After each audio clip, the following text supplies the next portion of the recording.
Bismillahirrahmanirrahim. Welcome to the summary lecture of IFRS 15 Revenue from Contract with Customers. This is Murtaza Qaid, faculty member for Financial Reporting at IQ School of Finance. IFRS 15 के last summary lectures में हमने जो हमारे पास IFRS 15 की revenue recognition का principle based 5 step model है, इन 5 steps में से 4 steps को cover किया था. Step 1 था identify the contract with the customer. Step 2 था identify the performance obligation. Step 3 determine the transaction price. Step 4 allocate transaction price to each performance obligation. आज के इस लेक्चर में हम last step that is step 5 recognize revenue as each performance obligation is satisfied, इस step को detail में cover करेंगे. Step 5 में बेसिकली परफॉर्मेंस ऑब्लिगेशन की सेटिस्फैक्शन पे रेवेन्यू रिकॉग्निशन की बात की गई है. अब IFRS 15 परफॉर्मेंस ऑब्लिगेशन की सेटिस्फैक्शन को लिंक करता है प्रॉमिस गुड्स एंड सर्विसेज के कंट्रोल से. कहता है कि जिस वक्त आपके कस्टमर के प्रॉमिस गुड्स एंड सर्विसेज का कंट्रोल कस्टमर को ट्रांसफर कर दिया जाएगा, कस्टमर को ट्रांसफर हो जाएगा, उस वक्त आपकी परफॉर्मेंस ऑब्लिगेशन सेटिस्फाइड समझी जाएगी. और परफॉर्मेंस ऑब्लिगेशन सेटिस्फाइड होगी तो अकॉर्डिंगली आप अपने पास रेवेन्यू रिकॉर्ड कर सकेंगे. फिर बात करता है कि depending upon the nature of performance obligation, depending upon the nature of goods and services, goods and services का कंट्रोल या तो ओवर टाइम कस्टमर को ट्रांसफर हो रहा होगा या गुड्स एंड सर्विसेज का control at a point in time customer को ट्रांसफर हो रहा होगा. अगर गुड्स एंड सर्विसेज का कंट्रोल ओवर टाइम कस्टमर को ट्रांसफर हो रहा है, फॉर एग्जांपल कोई क्लीनिंग कॉन्ट्रैक्ट है, कोई कंस्ट्रक्शन कॉन्ट्रैक्ट है या कोई इस तरह का रिकरिंग नेचर का सर्विसेज का कॉन्ट्रैक्ट है, जिस केस में परफॉर्मेंस ऑब्लिगेशन या goods and services over time customer को ट्रांसफर होती है, तो इस केस में आपकी रेवेन्यू रिकॉग्निशन भी over the period of time होगी. और अगर गुड्स एंड सर्विसेज का नेचर इस तरह का है कि वो eight a point in time transfer हो रही है, revenue performance obligation at a point in time satisfy हो रही है, फॉर एग्जांपल आप कस्टमर को कोई गुड्स डिलीवर करते हो, फॉर एग्जांपल कोई और इस तरह की गुड्स एंड सर्विसेज जो eight a point in time customer को ट्रांसफर होती है, तो फिर रेवेन्यू रिकॉग्निशन भी at a single point in time की जाएगी. अब इसके बाद IFRS 15 हमें यह बताता है कि किन सिनेरियोस में performance obligation at a point in time और किन सिनेरियोस में performance obligation over the period of time satisfy होगी. स्टैंडर्ड ये कहता है कि परफॉर्मेंस ऑब्लिगेशन इज सेटिस्फाइड और control is transferred over the period of time if any of the following criteria is met.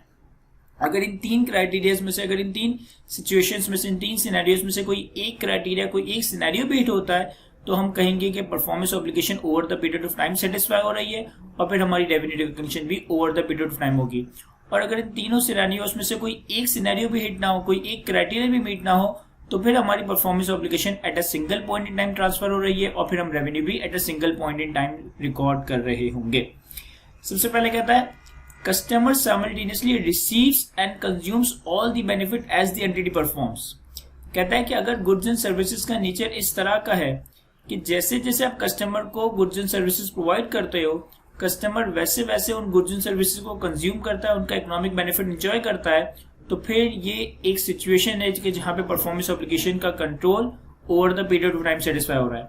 For example कि अगर आप किसी से कोई रिकरिंग नेचर की सर्विसेज लेते हो, क्लीनिंग सर्विसेज लेते हो, अकाउंटिंग सर्विसेज लेते हो, टैक्सेशन की सर्विसेज लेते हो, या एक न्यूज़पेपर वाला डेली बेसिस पे आपको न्यूज़पेपर प्रोवाइड करके जा रहा है, या एक मिल्कमैन डेली बेसिस पे आपको 1 लीटर ऑफ मिल्क प्रोवाइड करके जा रहा है, जहां पे गुड्स एंड सर्विसेज का नेचर रिकरिंग नेचर का होता है, क्लीनिंग सर्विसेज हो गई. इस तरह के केस में जैसे जैसे हम गुड्स एंड सर्विसेज कस्टमर को प्रोवाइड करते हैं, वैसे वैसे कस्टमर उन्हें कंज्यूम और उनका इकोनॉमिक बेनिफिट एंजॉय करता है.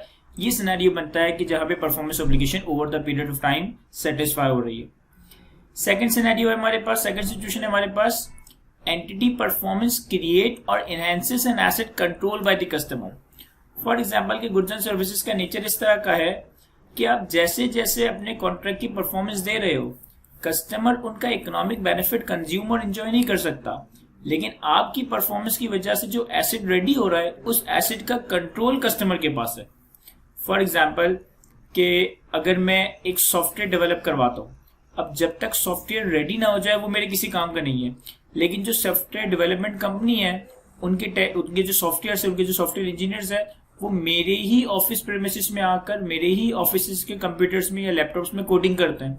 तो इवन तो कि जब तक सॉफ्टवेयर 100% रेडी ना हो जाए मैं उसको इस्तेमाल नहीं कर सकता, लेकिन जो भी पार्शियली कंप्लीटेड सॉफ्टवेयर है, जो भी पार्शियली कंप्लीटेड सॉफ्टवेयर की कोडिंग है, वो सारी मेरी ही ऑफिस की अगर लैपटॉप्स और कंप्यूटर्स में हो रही है, तो इसका मतलब है कि जैसे जैसे एसेट रेडी हो रहा है मैं उसका कंट्रोल एंजॉय कर रहा हूँ. फॉर एग्जाम्पल कि मैं किसी कस्टमर के लिए कस्टमर की प्लॉट ऑफ लैंड के ऊपर कोई बेंगलो कंस्ट्रक्ट करता हूँ। अब जब तक वो बेंगलो कंप्लीट नहीं हो जाता कस्टमर उसमें शिफ्ट नहीं हो सकता, कस्टमर उसे यूज नहीं कर सकता। लेकिन जैसे जैसे बेंगलो की कंस्ट्रक्शन चल रही होगी, जैसे जैसे कंस्ट्रक्शन कंप्लीट हो रही होगी, वैसे वैसे उस पार्शियली कंप्लीटेड कंस्ट्रक्शन का कंट्रोल कस्टमर एंजॉय कर रहा है। ये वो सिनेरियो बनेगा जहां पे performance obligation over the period of time satisfy होगी।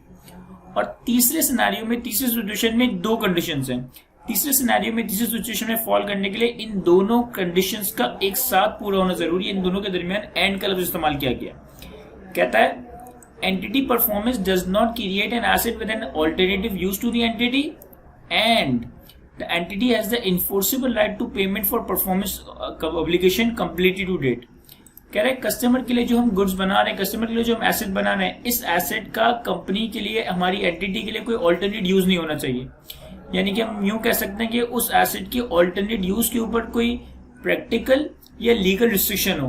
प्रैक्टिकली एट टाइम्स ऐसा होता है कि आप कस्टमर के लिए कोई एसेट बना रहे हो तो वो इतने स्पेशलाइज नेचर का, इतना यूनिक नेचर का है कि वो आप किसी और कस्टमर को सेल ही नहीं कर सकते, किसी और कस्टमर के काम का ही नहीं है।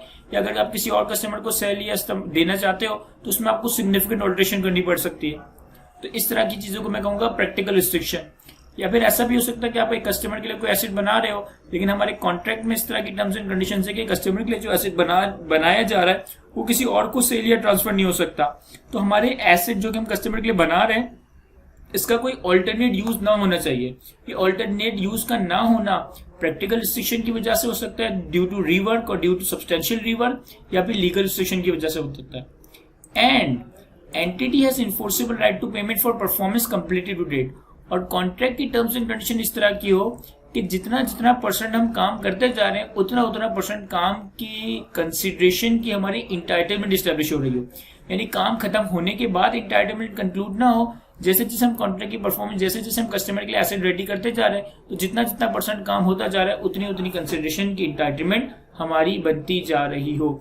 ये जरूरी नहीं है कि ओवरऑल कॉन्ट्रैक्ट पे जो आपका प्रॉफिट मार्कअप या मार्जिन बन रहा है परसेंटेज या पार्शियली कंप्लीटेड कॉन्ट्रैक्ट में भी वही प्रॉफिट या प्रॉफिट मार्जिन परसेंटेज बने, वो कम भी हो सकता है। लेकिन इंपॉर्टेंट बात यह है कि जितना जितना परसेंट में काम करता जा रहा हूं हमारी पेमेंट या हमारी राइट टू कंसिडरेशन भी उतना उतना परसेंट स्टैब्लिश या इन्फोर्स होती जा रही हो। तो अगर इन तीनों सिनेरियोज में से कोई एक सिनेरियो भी मीट हो जाता है तो हम कहेंगे कि परफॉर्मेंस ऑब्लिगेशन का control over the period of time transfer हो रहा है, सेटिस्फाई हो रहा है। हम अपना रेवेन्यू भी over the period of time record करेंगे। और अगर इन तीनों सिनेरियोज में से कोई एक सिनेरियो भी मीट नहीं होता तो फिर इस केस में परफॉर्मेंस ऑब्लिगेशन की सेटिस्फेक्शन और control at a point in time और रेवेन्यू भी at a single point in time recognise किया जाएगा। अब आपने इस स्लाइड के थ्रू ये तो डिटरमाइन कर लिया कि कब performance obligation at a point in time और कब performance obligation over the period of time satisfy होती है। ये कंक्लूड करने के बाद अब सवाल ये क्रिएट होता है कि अगर performance obligation either over time या either at a point in time transfer हो रही है, स्टिल रेवेन्यू किस वक्त या कैसे रिकॉर्ड करना है। फॉर एग्जाम्पल कि अगर eight a point in time performance obligation satisfy हो रही है, परफॉर्मेंस ऑब्लिगेशन या गुड्स का कंट्रोल ट्रांसफर हो रहा है, तो वो कौन सा पॉइंट इन टाइम होगा जिस वक्त हमें रेवेन्यू रिकॉर्ड करना है। तो इसके लिए मैं IFRS 15 कुछ इंडिकेटर्स देता है। याद रहे ये इंडिकेटर्स हैं, ये कोई कंडीशन या क्राइटेरिया नहीं है। इन इंडिकेटर्स की बेसिस पे आप असेस करोगे, इन इंडिकेटर की बेसिस पे आप वो relevant point in time determine करोगे जिस वक्त आपने अपना रेवेन्यू रिकॉर्ड करना है, जिस वक्त आपकी परफॉर्मेंस ऑब्लिगेशन सेटिस्फाई हुई। Consider the following indicators in evaluating the point in time at which control of the asset has transferred to the customer. The entity has transferred title to the asset. The entity has transferred physical possession of the asset. The entity has present right to payment for the asset. The customer has accepted the goods, assets. The customer has significant risk and reward of the ownership of the asset. कह रहे हैं इन पांच में से किसी एक या एक से ज्यादा इंडिकेटर की बेसिस पे आप वो पॉइंट इन टाइम इवेल्युएट या डिटरमाइन करोगे जब आपके एसेट का कंट्रोल ट्रांसफर हो, जब आपने अपना रेवेन्यू रिकॉर्ड करना है। जिस वक्त आपने कस्टमर को टाइटल ट्रांसफर कर दिया हो या फिजिकल पोजीशन ट्रांसफर कर दिया हो या आपकी राइट टू पेमेंट एस्टैब्लिश हो चुकी हो या आपने कस्टमर किसी को चेक करने के लिए दिए हुए तो कस्टमर ने गुड्स एक्सेप्ट कर लिए हो या गुड्स का रिस्क एंड रिवॉर्ड कस्टमर को ट्रांसफर हो गया हो, इन इंडिकेटर्स की बेसिस पे हम पॉइंट इन टाइम असेस कर रहे होंगे। इसी तरह अगर परफॉर्मेंस ऑब्लिगेशन की सेटिस्फेक्शन गुड्स एंड सर्विस का control over the period of time transfer हो रहा है तो यहाँ पे रेवेन्यू रिकॉग्निशन के लिए हमारे पास दो मेथड्स हैं, या तो इनपुट मेथड या output method. Recognise revenue in a way that depreciate that reflect the entity's performance in transferring the control of the goods and services to the customer. Method include output method और input method. Output method का मतलब है कि output method में आपके contract की performance, आपके contract की स्टेज ऑफ कंप्लीशन असेस की जाएगी इस बेसिस पे कि आपने कस्टमर को क्या वैल्यू डिलीवर करनी थी और आप कस्टमर को कितनी वैल्यू डिलीवर कर चुके हो। हमने कस्टमर को टोटल कितनी वैल्यू डिलीवर करनी है और अब तक हम कितनी वैल्यू डिलीवर कर चुके हैं। जब हम इस चीज को कंपेयर कर रहे होंगे और कॉन्ट्रैक्ट की परफॉर्मेंस या स्टेज ऑफ कंप्लीशन वर्कआउट कर रहे होंगे तो ये जनरली आउटपुट मेथड है। For example, survey of performance completed to date, for example appraisal of result achieved, milestone achieved, units produce और डिलीवर्ड। और इनपुट मेथड में ये देखा जा रहा होगा कि आपने कस्टमर के लिए कितनी रिसोर्सेज या कितनी कॉस्ट इनकर करनी थी और अब तक आप कितनी रिसोर्सेज या कितनी कॉस्ट इनकर कर चुके हो। जहां पे आप परसेंटेज या स्टेज ऑफ कंप्लीशन अपने वेरिएबल्स यानी कि अपनी कॉस्ट, अपनी रिसोर्सेज की बेसिस पे वर्कआउट करोगे, वो इनपुट मेथड है। जहां पे आप स्टेज ऑफ कंप्लीशन और स्टेज ऑफ परफॉर्मेंस कस्टमर की पर्सपेक्टिव से या कस्टमर की वैल्यू डिलीवर की बेसिस पे देखोगे तो वो आउटपुट मेथड है। इनपुट मेथड के एग्जांपल्स में हमारे पास रिसोर्सेज कंज्यूम्ड, लेबर और machine hours, cost incurred, time lapse, ये कुछ एग्जांपल्स है जो कि इनपुट मेथड में इस्तेमाल किए जा रहे होंगे। तो यहाँ तक हमारा ये 5 स्टेप मॉडल कंप्लीट होता है। स्टेप 5 जो कि लास्ट फाइनल स्टेप था रेवेन्यू रिकॉग्निशन के हवाले से, कि जैसे जैसे हमारे कॉन्ट्रैक्ट की परफॉर्मेंस ऑब्लिगेशन कंप्लीट हो, सेटिस्फाई होगी, हम वैसे वैसे अपना रेवेन्यू रिकॉर्ड कर रहे होंगे। तो आई होप कि मैं अच्छे से एक्सप्लेन कर सका हूँ। आज के लेक्चर को यहीं तक रखते हैं। थैंक यू, अल्लाह हाफिज़।